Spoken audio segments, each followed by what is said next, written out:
Welcome back to Radio Wimborne's Sunday sessions. Of all the things we do here on Radio Wimborne, this is amongst my favourite. It means I get to sit amongst the stars, and I'm sat opposite one as I speak to you.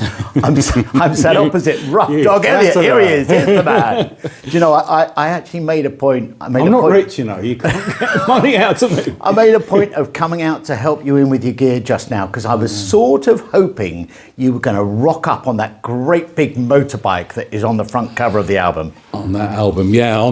Well, that's quite old, that album. Yes, indeed, 2021, I think. Yeah, absolutely. And the bike I'd had for years. Now, were you telling me you've replaced that bike now? Yeah, I have, yeah. Okay. But that bike, okay, so it's on the cover of that album. But when I recorded Flowers on the Door, which is a single released from that album, we did a video for it. It was fantastic. It was a really good experience. But this was done at Echo Town Studio in Dorchester. And they were still building it at the time, the studio. Oh, I thought you were going to say the motorbike. No, that would have been difficult to ride there with that. But Adam was filming, Adam Craig, brilliant cameraman, he was doing that. And he said, listen, Shep, turn up on the bike, because it'd be really good. What we'll do is, we'll film you riding in, and then at the end of it, we'll film you riding off again, and it's going to look amazing. So I thought, right, well, this was winter. Okay, and I thought, if he's going to film me riding in, I better not put all waterproof stuff on and everything. I want to look cool. So I had my jeans on and all that, and it was freezing, and it rained the whole way. So I was wet, soaking wet, frozen. Then we did 6 hours of filming. Ouch. Yeah. And at the end of it, he said, you know, I don't think riding in on the bike or riding off is going to... No, we'll kill that. Let's scrap that idea. And I was just shaking. Okay, I've got to ride home now. Now listen, motorcycles aside, the very first question, you know, when you sort of sit down and you sketch out like an interview like this, really looking forward to it, the first question has got to be, I know everyone's going to want to know, where does RuffDog come from, for goodness sake? Where's come on. Well, yeah, okay. So it's because of my long hair, and for people, because this is radio. I haven't got any hair. What long hair? Has anybody got RuffDog's long hair anywhere? But I did have long hair. Okay. And I got the nickname Shep as an old English sheepdog because of the irony. It's terrible. But so people called me Shep, and RuffDog came from that because it was Shep, and then it was the old rough dog Shep. Okay. And yeah, so it was a bit of a pun and a joke. Sadly, I'm loving it. It's so good for the image. Now look, I want to read you something. The image. Okay. I've got an image. This.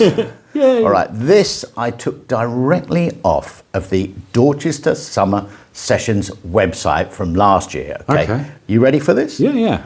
RuffDog has a barroom lizard style of acoustic jazz with the grit of the streets seeping into the sound of his vocals, at times with more than a nod to Tom Waits and the beat writers of the 50s. Other times it's almost country and you can hear the influence of Guthrie, Cash and Van Zandt.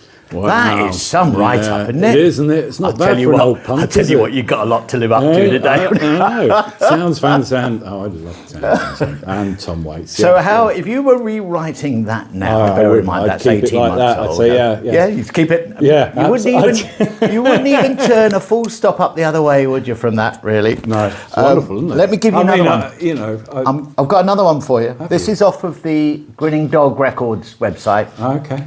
Not your normal run-of-the-mill singer-songwriter. RuffDog Elliot has not normal. has a sting in his guitar strings that will knock a punch out of the right of the political swing. Don't forget, we don't do politics on Radio Wimborne, okay? His lyrics tell the searing... You get me fired. His lyrics tell the searing truth of the wrongs in society and tell a story that is as honest as it's true. That's a good bio isn't it? Isn't it? And that was actually written by Nornie B. I know that one. Okay. I know that bio. But clearly, I mean, seriously, we don't want to get into the political thing, but clearly your political persuasion, your strong views on stuff obviously colours your musical choice and compositions, doesn't it? Yeah, it does. It's not that I've set out to be political. I just think everything is, really. And I just get disheartened with the world and with intolerance, and so those things come out. I never deliberately set out to say I'm this or this on the political spectrum, but, I believe in people, and I believe in love and equality and humanity, and so those things come out because of that, really. They're not bad tenets to have as a starting point. But the thing is, the opposite of that seems to be sort of around all the time, and because I stand up to that, I get marked out as a certain thing. Like you say, you're not going to do politics, but it does come into the music, yeah. Because I just think it's life, you know. Also known for a bit of banter on stage as well, and you like to sort of get involved with the audience. Yeah, I like that. I mean, that's part of it, I think. Well, we'll come back to that in a moment or two. Let's get some music in. Otherwise, before we know it, we'll have talked our way through this album. We'll have had none of your music. I'll be in trouble with everybody. I have listened, obviously, to Letters in the Rain, which was the album that we were talking about just now. And I can sense that there are some very personally important tracks to you on there. Yeah. I'm very interested to hear what you're going to do for us. Are you going to dip back to Letters in the Rain? Okay, well, I will. I was going to throw a couple in from that, and because you've mentioned it, I'll start with one of those. And this isn't political, which is quite surprising, but a lot of those songs weren't on that album because of the nature of the album. With it being written and recorded to try and raise money for the Roy Castle Lung Cancer Absolutely, Foundation. So we had to be careful what the content of that was, for obvious reasons, really. It was also, it was a difficult time because my wife Kim was seriously ill then with the cancer. I think she saw the release of the album. Oh, wow. Okay, I was going to ask that question. But only the vinyl, I don't think the CD got released until after she'd gone. So, yeah, she just saw it. But she did hear the songs. Wonderful. Yeah, so I was really pleased about that. But this song, it's called Easy Dreamer, and I wrote it because I was feeling a little nostalgic at the time, and things like dealing with death and all those will make you look and be a bit introspective.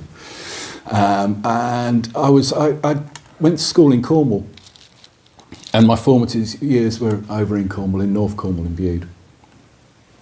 And I was thinking back to those times and happy times, really, when everything was pretty carefree.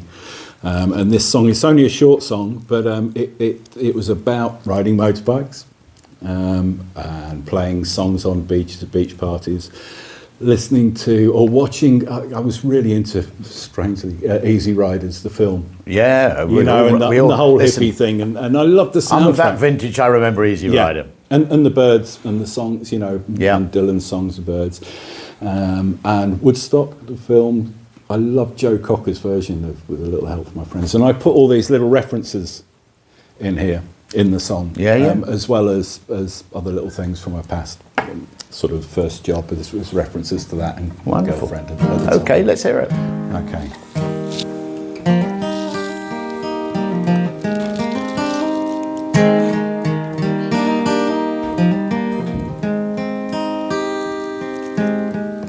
Took my dreams when I was 17, put them in the ashtray of a Ford Cortina, and held them in the wind, scattered them with your own.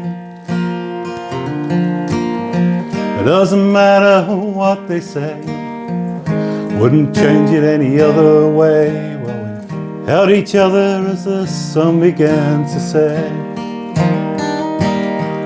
Well, I grew old, but I never grew up, looking for the answers in a pickup truck, rolling down the road to the beat of a rock and roll band. Man, I grew old, but I never grew up, looking for the answers in a pickup truck. New Orleans, nothing but an easy dream.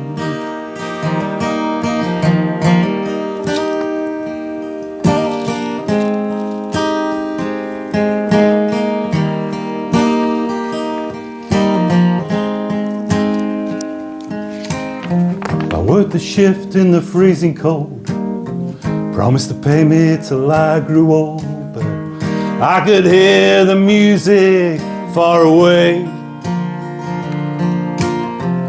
Joe was singing about his friends, and the birds were getting younger then, and I could hear the river flowing free.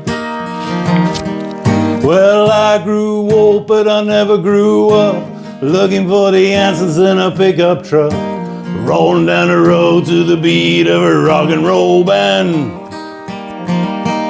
Man, I grew old, but I never grew up, looking for the answers in a pickup truck. New Orleans, nothing but an easy dream.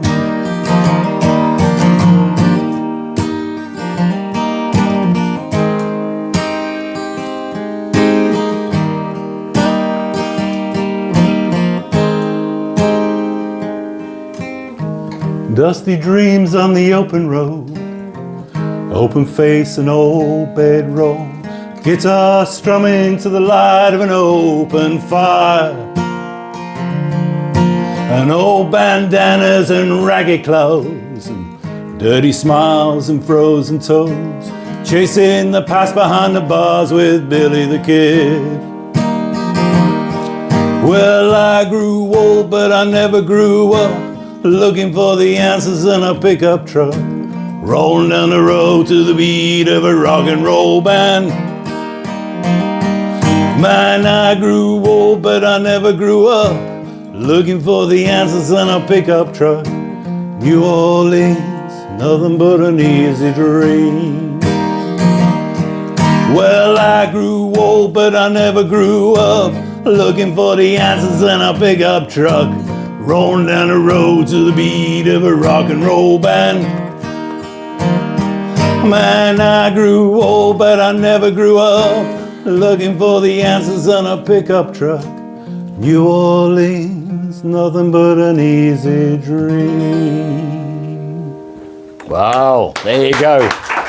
Yeah, I nearly forgot it. I've got the things in. I thought, I don't need them because but I haven't played it for years. What a good start. Good start. You think so? Thank you very much. Working very nicely. I mean, it's a very raspy, it's a hard-working voice. It's a singing voice. That do you do warm-ups and stuff? I didn't see you in the car park going through the scales or anything. No, but I get funny looks when I'm driving along. You